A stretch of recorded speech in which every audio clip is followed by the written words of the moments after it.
It's not just OPEC holding America's economy hostage, it's also our very own oil companies, says author Sarah Nunnally.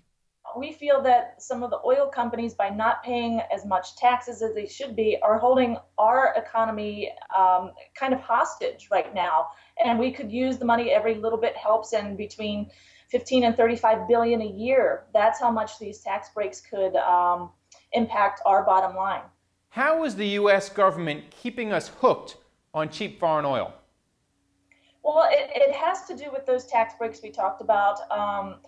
The companies that employ these oil-friendly policies are pumping cheap oil into our economy, and now our economy is dependent on oil. We don't have enough alternative sources of energy to kind of balance those scales. We have a lot of natural gas. Can the U.S. switch to natural gas? We are switching to natural gas from a power perspective. However, the biggest point for oil energy and for oil independence comes from the transportation sector. We rely so heavily on oil for that the shift is not going to be towards natural gas.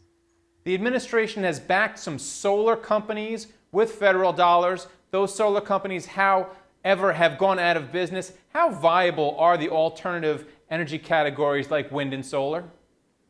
They're very viable, and they're becoming a lot cheaper. So the higher the price of oil, the more enticing these new technologies look. And I think you're going to see a combination of things, not only from solar and wind, but you're also going to see nuclear power resurge. You're going to see things like geothermal, biomass, ethanol. It's going to be a basket of energies that's going to help balance those scales.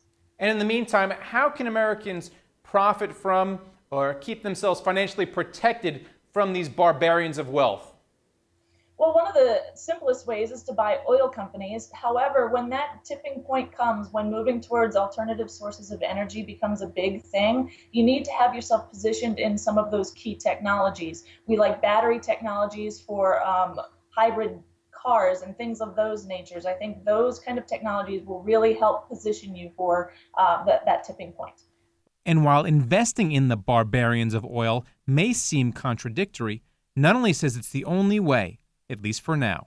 Our addiction to oil will keep the cycle going, but you can take advantage and you can kind of balance those scales for how much you're paying at the pump by investing in oil companies. It is kind of siding with the enemy in a way, but it's a necessary evil at this point in time.